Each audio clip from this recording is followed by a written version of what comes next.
দর্শক, প্রেক্ষাপট আলোচনায় আপনাদেরকে স্বাগতম। কথা বলবো সমসাময়িক রাজনীতি, রাজনৈতিক দর্শন এবং সংবিধান সংস্কার নিয়ে। আমাদের সাথে আজকে যুক্ত আছেন ইনসানিয়ত বিপ্লব বাংলাদেশের প্রতিষ্ঠাতা এবং চেয়ারম্যান আল্লামা ইমাম হায়াত। কেমন আছেন? আচ্ছা, আমরা আসলে সমসাময়িক দেখলাম যে আসলে বৈষম্য বিরোধী আন্দোলন হয়েছে, কিন্তু এই আন্দোলনের পরে আমরা দেখেছি যে আসলে নানান জায়গায় অনেকগুলো বৈষম্যের কথা শুনতে পাচ্ছি। সেই জায়গা থেকে আপনাদের একটা বক্তব্য আমরা শুনেছি যে আসলে আপনাদের রাজনৈতিক দলের সাথে একটা বৈষম্য হচ্ছে এবং আপনারা বৈষম্যের শিকার হচ্ছেন। এই বিষয়টা যদি একটু আমাদেরকে ক্লিয়ার করে বলতেন, কেমন বৈষম্যের শিকার হচ্ছেন আপনারা? আসসালামু আলাইকুম। আপনার অত্যন্ত সময় উপযোগী প্রশ্নের জন্য ধন্যবাদ। বর্তমান অন্তর্বর্তী সরকারের কাছে আশা ছিল তারা বৈষম্য মুক্ত একটা রাজনৈতিক পরিবেশ তৈরি করবেন, সব দলের গণতান্ত্রিক অধিকার নিশ্চিত করবেন এবং একটা সুষ্ঠু নিরপেক্ষ নির্বাচনের আয়োজন করবেন।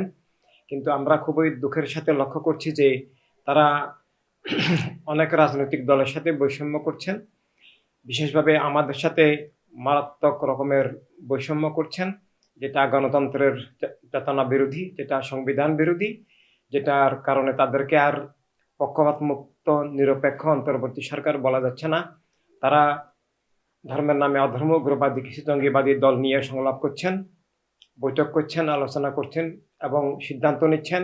একের পর এক ভুল সিদ্ধান্ত নিয়ে দেশে সাম্প্রদায়িক অস্থিরতা তৈরি করছেন। এভাবে ইনসানিয়ত বিপ্লবের যে অত্যন্ত শান্তিপূর্ণ মানব জীবনের স্বাধীনতার যে মৌলিক দাবিগুলো, এগুলো তুলে ধরার জন্য আমাদের যে সমাবেশ, বিভিন্ন আয়োজন, প্রোগ্রাম, সেগুলো করতেও বাধা দিচ্ছেন, বিভিন্ন রকমের মিথ্যা অপবাদ দিচ্ছেন। তাই তাদের মাধ্যমে সুষ্ঠু নির্বাচন এবং গণতন্ত্র ফিরে আসার আশা আমরা দেখছি না। কেমন নির্বাহী বিভাগ চান আপনারা? আমরা নির্বাহী বিভাগ চাই যে প্রতিটি নাগরিকের জন্য সেবামূলক, প্রতিটি মানুষের সংকটে পাশে যারা দাঁড়াবেন, রাষ্ট্রকে যারা দুর্নীতিমুক্তভাবে পরিচালনা করবেন, সব মানুষের, সব দলের, সবার অধিকার স্বাধীনতাকে নিশ্চিত করবেন। সেটা নির্বাহী বিভাগের অধীনে প্রশাসন থাকে, পুলিশ থাকে এবং অনেক সংস্থা থাকে, সব কিছু থাকে। সবগুলো জবাবদিহিমূলক হবে, সবগুলো অত্যন্ত দায়িত্বশীল হবে। মানুষ তাদের সংকটে চাহিদা মাত্র সেটা যেন নির্বাহী বিভাগের দায়িত্ব সেবা সাড়া পায়। প্রাকৃতিক দুর্যোগ হোক বা যে কোনো সংকটই হোক, মানুষ যেন নির্বাহী বিভাগকে নিজেদের সরকার হিসেবে, নিজেদের সংকটে সেবা হিসাবে, দায়িত্ব হিসাবে, উদ্ধারকারী হিসাবে, রক্ষক হিসাবে নির্বাহী বিভাগকে মানুষ যেন হাতের নাগালে পায়।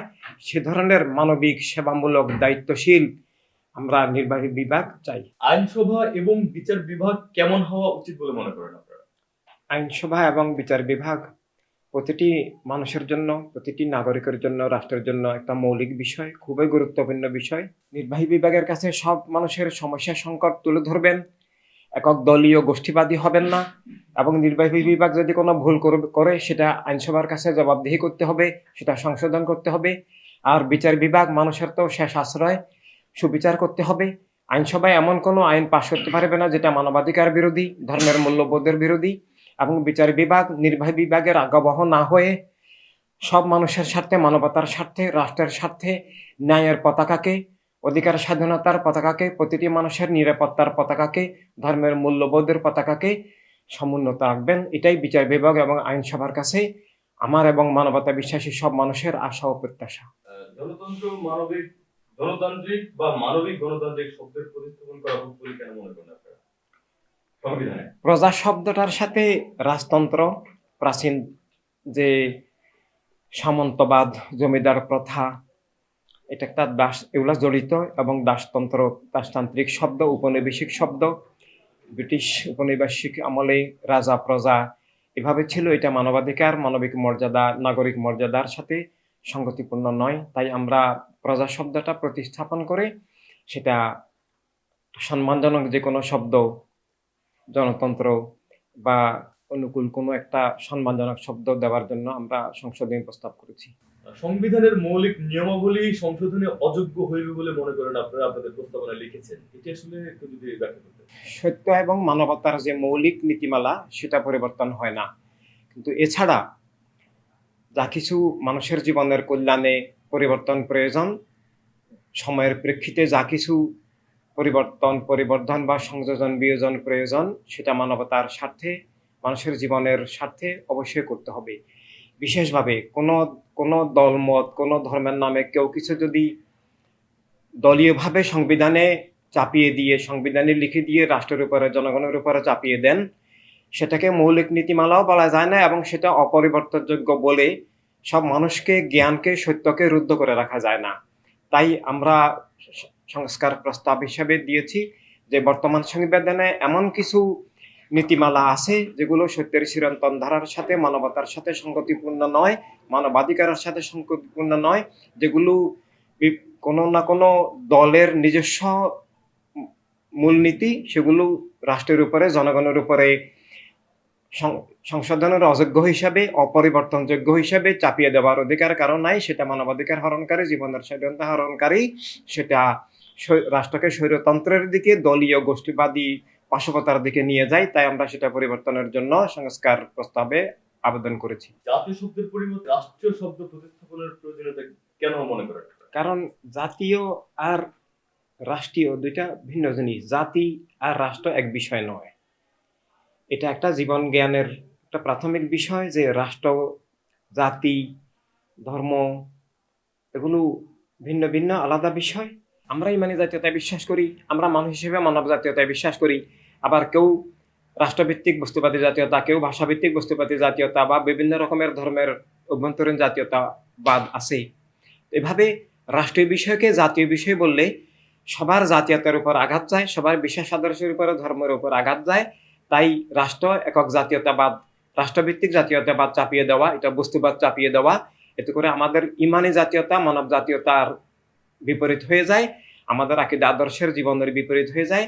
তাই আমরা আমাদের ইমানি জাতীয়তার বিপরীত, মানব জাতীয়তার বিপরীত এবং মানবতা বিরোধী যে নাস্তিক্যবাদী বস্তুবাদী জাতীয়তাবাদ গ্রহণ করতে আমরা পারি না। তাই রাষ্ট্রীয় বিষয় থাকবে, জাতীয় বিষয় থাকবে। জাতীয় বিষয় কোনো একটা রাষ্ট্রীয় সীমাবদ্ধ থাকে না। মানব জাতীয়তা বলতে সমগ্র মানবমণ্ডলীর বিষয় বোঝাবে, মুসলিম জাতীয়তা বলতে সমগ্র মুসলিম জাতির বিষয়গুলো বুঝাবে এবং অন্যান্যরাও যারা নিজ নিজ জাতীয়তাবাদের ভিত্তিতে যা তারা বিশ্বাস করেন তা তারা বলবেন। তাই রাষ্ট্র হিসেবে থাকবে।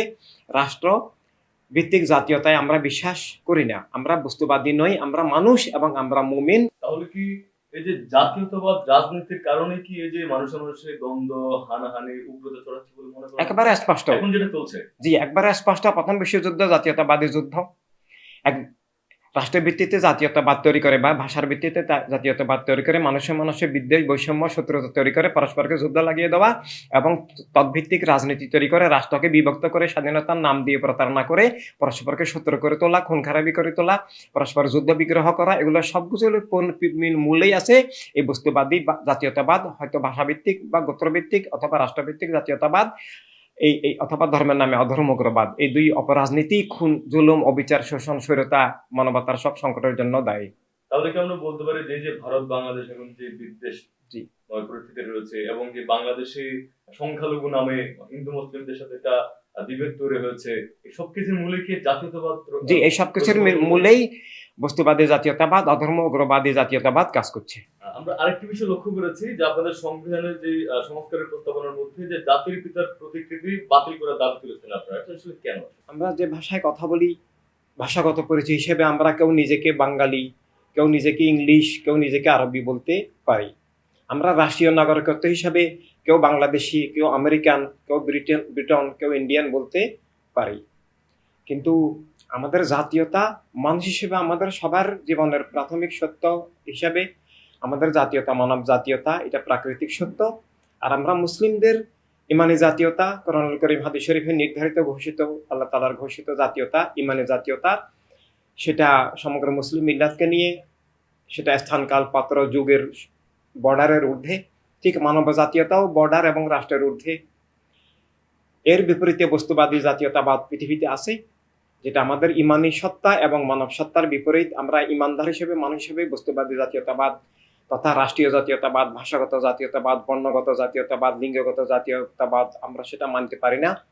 তো সেটা যদি ক্ষমতার বলে, রাষ্ট্র ক্ষমতার বলে চাপিয়ে দেওয়া হয়, সেটা সত্য এবং জীবনের বিপরীত হয়ে যায়, ইমানের বিপরীত হয়ে যায়, মানবতার বিপরীত হয়ে যায়, সেটা রাষ্ট্র এক গোষ্ঠীবাদী হয়ে যায়, সেটা মানবাধিকারের বিপরীত।